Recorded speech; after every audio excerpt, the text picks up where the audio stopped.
Hello guys, कैसे हैं आप सब लोग। आई होप आप अच्छे होंगे। मैं भी बहुत अच्छी हूँ। और यहाँ मैं आज आपसे एक बात करना चाहती हूँ। इंस्टाग्राम पर मैंने एक वीडियो देखी जिसमें एक दीदी ये बोल रही थी कि ससुराल वाले ज्वेलरी चढ़ाते हैं, इतनी इतनी भर भर के ज्वेलरी चढ़ाते हैं कि उस बहू को देने के लिए, और उस बहू को दे के और वापस ले लेते हैं शादी के बाद में।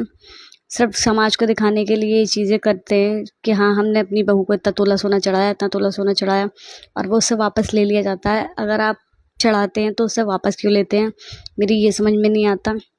भाई, जो ज्वेलरी आप चढ़ाते हैं, जो ज्वेलरी उसके मायके से चढ़ती है, उस पर सिर्फ उसका हक अधिकार होता है वो। और जो दहेज में सामान वो लेकर आती है उस पर भी सिर्फ उसका हक अधिकार होता है।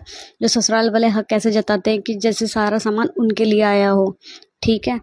और सेकंड चीज़, जब आपकी औकात नहीं होती है ज्वेलरी उस बहू को देने की उसकी, तो आप उसको इतनी सारी ज्वेलरी चढ़ाते क्यों हैं। उसको सिर्फ काम की दो चीज़ें चढ़ाइए जो हमेशा ज़िंदगी भर उसके पास रहें, उसके काम में आएँ। ठीक है। और तीसरी चीज़ ये कि जब आप अपना हक अधिकार इतना समझते हैं अपनी चढ़ाई हुई चीज़ पर जो उससे वापस ले लेते हैं, तो भाई उसके पिता के द्वारा दी गई जो 5 चीज़ें आपको चढ़ाई जाती हैं, सासों को चढ़ाई जाती हैं, तो उस पर भी उस बेटी का हक अधिकार होता है ना। तो वो भी तो आपसे मांग सकती है ना। अगर वो आपसे मांग लेती है तो इसमें कौन सा गुनाह कर देती है वो लड़की, मेरी ये समझ में नहीं आता। इस सवाल का जवाब मुझे चाहिए। इस सवाल का जवाब